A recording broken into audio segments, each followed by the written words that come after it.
Media ने जबरदस्ती ये विशेषाधिकार बना लिया है कि वो जिसे चाहे शंकराचार्य की डिग्री दे दे और जिसे चाहे माफिया बना दे। आप पूछो किसको क्या पसंद हो सकता है, ये कोई प्रश्न है? आप किसी को गाली बकिए तो कहिए कि आपको कौन सी तरह की गाली अच्छी लगती है।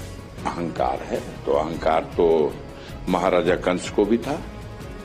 कोई भी खिलाफ बोलेगा सर कलम करा देंगे, उसको जेल में डाल देंगे।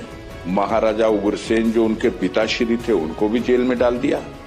तो ये लोग तो बस हमारे विरोध में है तो उसको मिटा दो। ये मगरूर दरख्तों को पटक जाएगी, बस वही शाख बचेगी जो लचक जाएगी और आसमां छूने का हो जाएगा खुद अंदाजा जब जमीन पांव के नीचे से सरक जाएगी।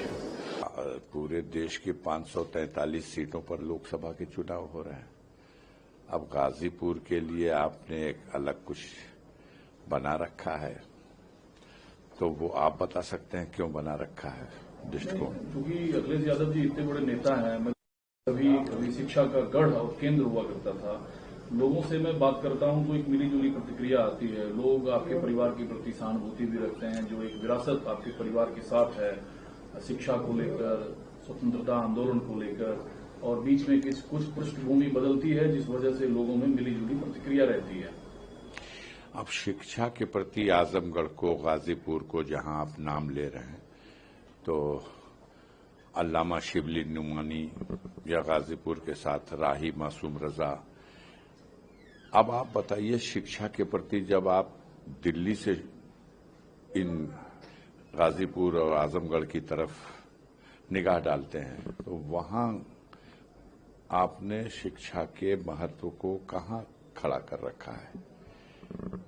मानव संसाधन मंत्री स्मृति ईरानी बनाई जाती हैं, आप सवाल नहीं उठाते हैं कि एक से एक बड़े बड़े विद्वान हैं। आप मोदी जी की शिक्षा को, उनकी डिग्री को कभी चर्चा में नहीं लाते हैं। तो शिक्षा का स्तर तो जो लोग हुकूमत में बैठे हैं उन्होंने इसको नए नए प्रयोग कर डाले, और एक्सपर्ट कोई है किस विषय में और काम उसको दे दिया जाए किस विषय का, इतिहास का जानकार, और उसको आप फाइनेंस थमा दीजिए, और फाइनेंस का जानकार है उसको रक्षा मंत्रालय थमा दीजिए। आपकी अपनी, आपको लगता है दिल्ली की सरकार की वजह से ये जो गढ़ कवि शिक्षा, ये अभी तो हमको पहली बार ऐसा दिखाई दिया। मोदी जैसा विद्वान, उनके बाद सेकंड नाम अमित शाह, उनकी विद्वता, उनकी डिग्री, किस पे बात की जाए? स्मृति ईरानी किस पे बात किया जाए? जय शाह पे बात किया जाए? किसकी योग्यता और किसकी डिग्री पे बात किया जाए? आप बताइए। ये देश की जनता खुद अवाक है। अब अपने दामन को पहले देखिए, फिर दूसरे पे सवाल उठा लिए।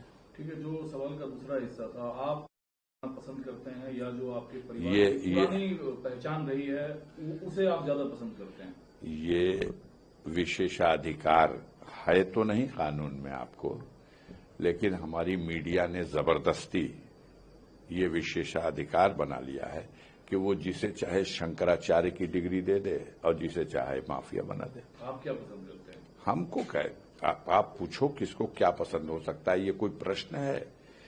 आप किसी को गाली बकिए तो कहिए कि आपको कौन सी तरह की गाली अच्छी लगती है। मैं जो हूं, मुझे जो हमारे क्षेत्र की जनता समझती है और जानती है, उसको आपके प्रस्तुत करने से दूर दराज कहीं लोग हो सकता है गुमराह हो जाएं, लेकिन बाकी तो ऐसा नहीं है। दूर के लोग भी आपको जानते पहचानते हैं तो हमारे चाहने से उल्टा होगा ना? कैसे हो सकता है?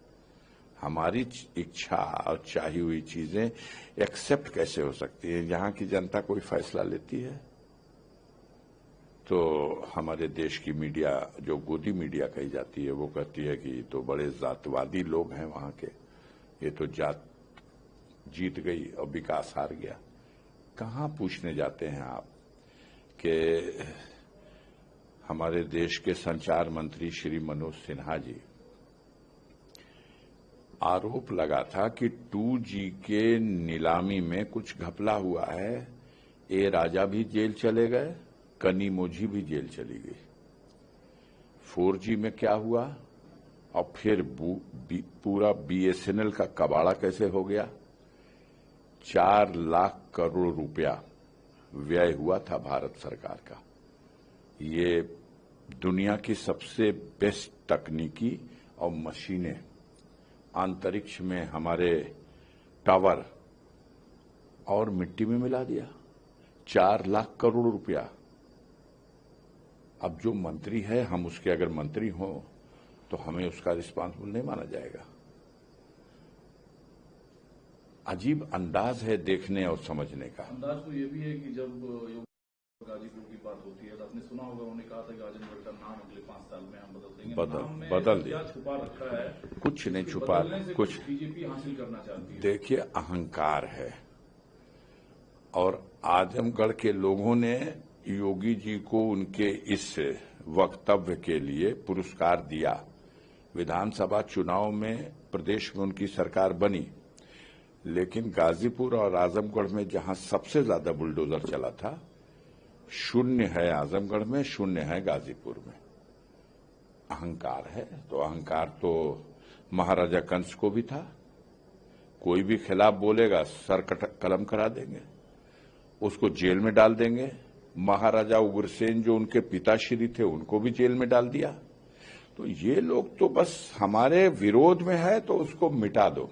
एक और मुद्दा जो इंडिया गठबंधन केंद्र से मोदी को हटाना है, लेकिन जो एक अलग आपके सेट किया कर दी। इंडिया अलायंस के लोग अब 4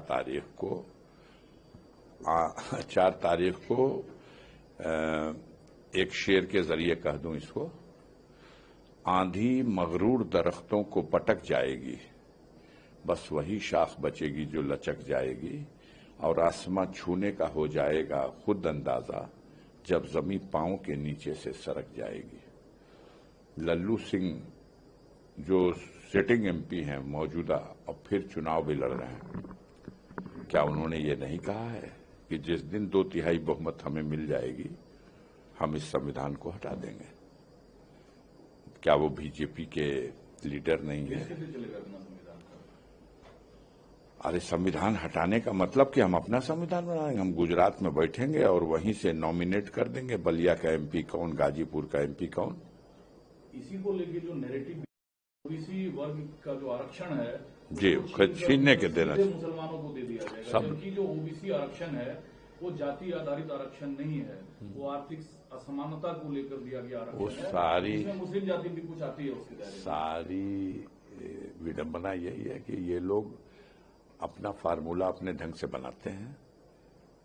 पहले राउंड के रुख को देख के घबराहट में उन्होंने ये कहना शुरू कर दिया कि भाई जिसके पास 2 घर है, इंडिया गवर्नमेंट वालों की सरकार आएगी तो 1 घर ले लेंगे।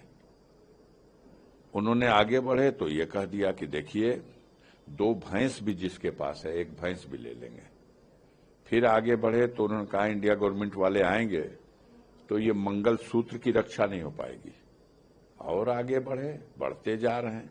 और वो इंडिया गठबंधन की सरकार बन रही है, ये भूत उनके सर पे चढ़ गया। बुखार में जब 104 डिग्री से ज्यादा बच्चों को बुखार होता है तो बच्चे बक करने लगते हैं, उनको पता ही नहीं कि वो क्या बोल रहे हैं।